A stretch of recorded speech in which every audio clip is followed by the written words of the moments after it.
A papal bull rampages through Germany like a mad cow.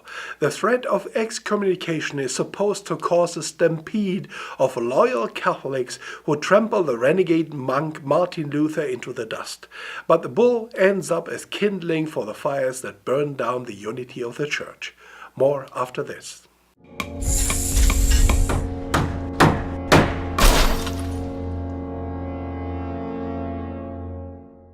A papal bull is not a special farm animal intended to provide a good meal for the pontiff. A bull is no cattle at all. A papal bull is an official decree of the Pope of the Roman Catholic Church and is named after the seal, the bulla, that authenticates it. Exsurge Domine is one of the papal bulls the world still chews on. It was issued by Pope Leo X, promulgated on June 15, 1520, and it is all about Martin Luther and what he's wrong about. It begins with a prayer in Latin, Exsurge Domine, arise, O Lord, because evil Martin L. is destroying the blooming vineyards of the Church like a wild German boar. More prayers enlist the helps of Saints Peter and Paul and all the remaining saints of the Roman Catholic faith to defend Catholicism from Luther, and then the bull lists 41 propositions where Martin Luther was wrong. The bull pulls various points from all kinds of Luther's writings, about half from the original 95 theses. Some of those propositions were actually what Luther wrote, but many were also conflated, misrepresented, or misunderstood.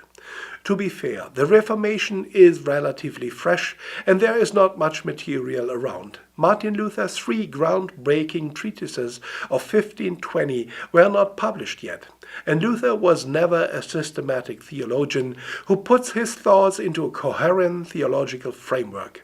Luther was always a pastor. He saw a problem, he wrote about it, and created more outrage as his care for the human soul slaughtered another holy cow.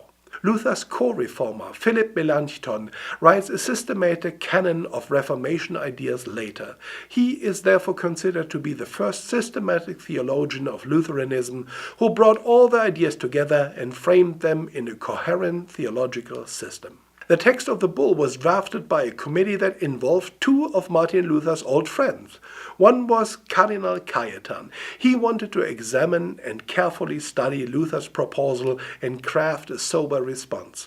The other was Johann Eck, who got Luther to admit to heresy in Leipzig. He prefers the battering ram approach. Eck wins, and Luther's proposals are condemned with these words: "We condemn, reprobate, and reject completely each of these theses or errors as either heretical, scandalous, false, offensive to pious ears, or seductive to simple minds, and against Catholic truth." On top of that, all good Catholics are together in the market squares to burn Luther's works, as if fire would have ever been able to stop a dangerous idea. Anyway, Luther has now 60 days to fall in line again, or he will be excommunicated. That means he will be kicked out of the Church. Today, for many secular-minded people, that threat produces barely a mild yawn, or maybe an extended middle finger. But hold in mind, in Luther's time, and even today, for many deeply faithful people, excommunication can literally mean the end of the world.